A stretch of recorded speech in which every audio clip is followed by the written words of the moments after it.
What's up, everybody? Emery Hunt the Czar, the playbook here at the 2019 NFL Scouting Combine. Day one, coaches and GMs were speaking today at the podium. So here's some of the sights, some of the sounds, and a lot of what they said today here in Indy.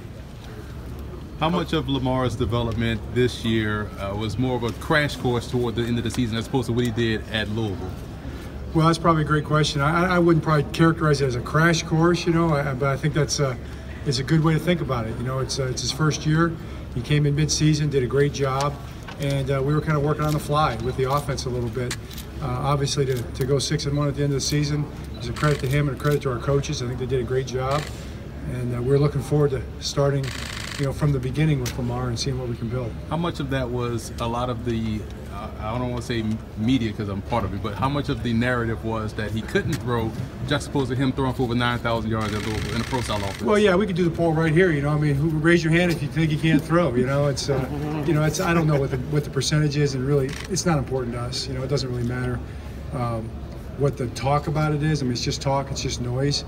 We're going to try to build the best offense we can around our quarterback, which is what you always do, and we believe he's a great football player. He's a great quarterback. How great remains to be seen. That's up to him and us. So, looking forward to seeing what we can get done. Coach, what does the offseason look like, and what are you guys doing to kind of further develop him? Is he going to work with anybody or anything like that? Right. Well, we're doing our football work. We're building the offense now, and that's what we do. We're building the offense that we think can take us through the entire season, and what we're going to need to have in terms of the elements of the offense and how we're going to teach them and rep them and practice them and all those things. That's what coaches do in the offseason.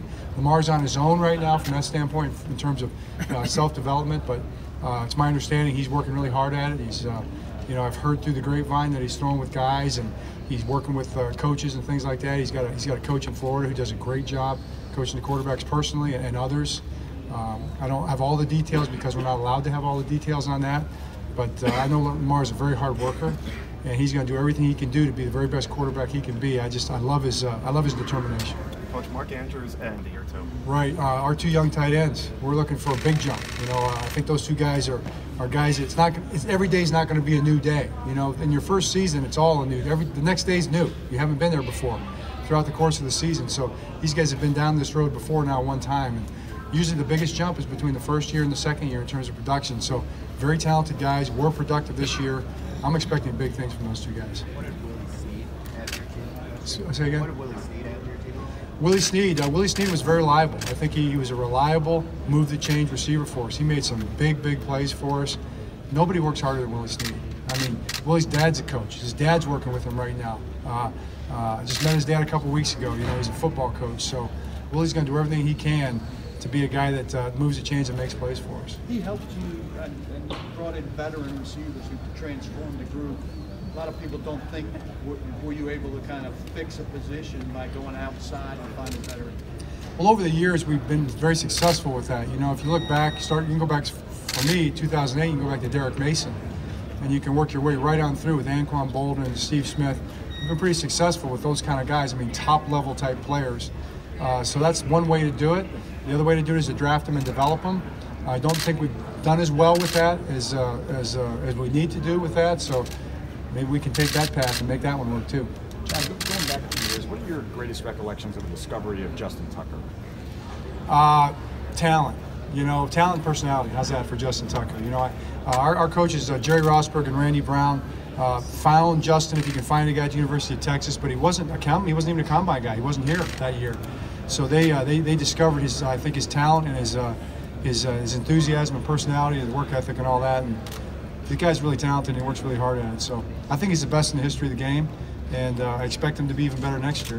What's the greatest challenge in finding a reliable kicker in this league? Well, a lot of it has to do, I think, with mental makeup. It's tough. It's a tough job. It's tough to make that putt. On Sunday at the Masters. That's what those guys do every Sunday for us. They've got to make that big putt, that big kick. So probably the mental makeup along with the talent and the work ethic are the three things. Coach, how do you view Gus Edwards' role moving forward with the team, and what did you think of him this year? Well, I think Gus right now is our #1 running back going in, and expect him to build on that. He's another guy that's a rookie, so it's his second year. How much better is he going to get between year one and year two? You got to love it. He's a 240-pound guy that brings it every single snap, and it fits pretty well with the running game that we're involved with right now. So expect him to be really good, and we'll see. We're going to put some competition in there for him too, and we'll see how he responds to it. How do you go about evaluating? Lamar really showed his ability to create, kind of go off script when necessary. I'm curious, in today's NFL, how important? That's a very important trait, to be able to go off script, as you put it. That's one of Lamar's strengths. To be able to hey, look at basketball, look at hockey, look at any one of these sports. The ability to create a play on your own one-on-one is incredibly valuable, and it forces the defense to deal with it. So the defense has to deal with his ability to do that. I think different quarterbacks do it different ways. We deal with Ben Roethlisberger every year for the last however many years, and he does it his way. I think Lamar's going to do it his way. Guy down in Houston does it his way. Guy over in New England does it his way. And Lamar's going to create his own unique way of doing that. I know you're born with that, right? But are there any areas both in that area that you can see a guy getting better at? As far as creating plays, well, sure. I mean, the obvious thing with Lamar is going to be consistency. You know, it's going to be consistency of handling the ball. We do a lot of tricky ball handling that he's going to have to be really adept at, make sure the ball stays off the ground. And then the consistency in the passing game, you know, making those tight window throws, either on the move or from the pocket. I think all the rookie quarterbacks are going to have to work on that, and that's one of the things for him. How do you go about Going back to the kickers for a second, what is it about that position that allows you to stabilize it with the guy that, like you said, not found, just out there? Well, you got to find the right guy and you got to work it. I think our coaches do a great job. We put a lot of we put resources into coaching the kicker. So we've got a lot of background with that. Head coach. We have a great special teams coordinator, Jerry Rosberg.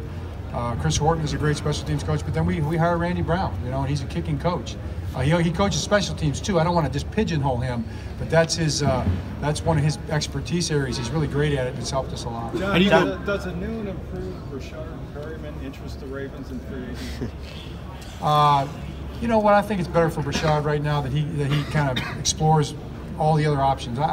As a guy and a player, you never mind having him back. I mean, there's nothing wrong with Rashard Perryman for us. He worked hard. He did everything he could to be the best he could be. His timing wasn't right. He had a lot of injuries, and it just never fell in place for whatever reason. So to see him go to Cleveland and did the things he did there made me happy as a coach. I was proud of him. I wanted to defend him. Sure didn't want to see him score touchdowns against us, which he did. That's tough, but I'm proud of him too. At the same time, he's a great young man, and he's going to be a good player in this league. Hey, John, when you look at Darius Smith, what is it that makes him so effective as an inside rusher as well as playing on the outside? I think Darius is tenacious. He brings it, man. He's a high-energy pass rusher. He can line up in any one of the 4 spots inside and bring it. He can blitz. He can drop as an outside backer. Very versatile player. But more than anything, I just love his intensity level. Head coaches, is the momentum increasing to try to get the competition community to do that? I don't really have any observations on other coaches about it. Haven't really talked to anybody too much about it. Been more focused on football. Haven't changed my opinion. I think more replay. Look how tough it is for these officials, all right? I mean, really, I know as a coach, what's the worst spot to watch the game from? Sideline. The sideline. You see the least amount of the sideline. That's why we put coaches in the box, okay? So we've got all this technology, and the fans actually have a better view of the game from an officiating standpoint than the officials do. So these clear and obvious mistakes that are inevitably going to get made. It's not just one play in a championship game. It happens every single week, okay? Because the job is so tough, it moves so fast, and the angles aren't great. If we can put somebody up there in the box that's got a better angle that can help officiate the game from up there, let's do that. If we can add more plays in the replay, let's do that. Because at the end of the game, it's about the credibility of the sport. And we can't have the other leagues outpacing us in terms of the use of technology to make sure the games are fair and well officiated. We have great officials. These guys are incredible with what they do. We've also put a lot of rules in place that have made it really tough on them. They've got a lot on their plate. So let's add an official, let's add 2 officials, let's put one up in the box, let's expand replay if we want, and let's make sure that at the end of the day, the fans walk out of the stadium and walk away from the TV sets knowing that was a good, hard-fought, well-played, fairly officiated game, and the outcome is, as it should be, it was correct. That's the right team won the game. Hey, John, how close are you guys scouting that alliance of American football or monitoring it at least? Big time, yeah. We know all the players already. Our scouts know all the players in the AAF.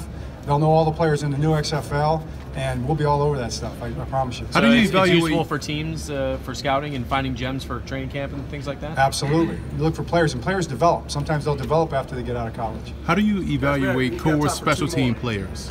Because that's a trait that people tend to overlook, evaluating core special teams guys. Special teams players, usually we look for traits, good, hard, tough football players who are smart, who have good vision and can play in space. You look for traits and see if you can grow them into special teams players when they're on your team.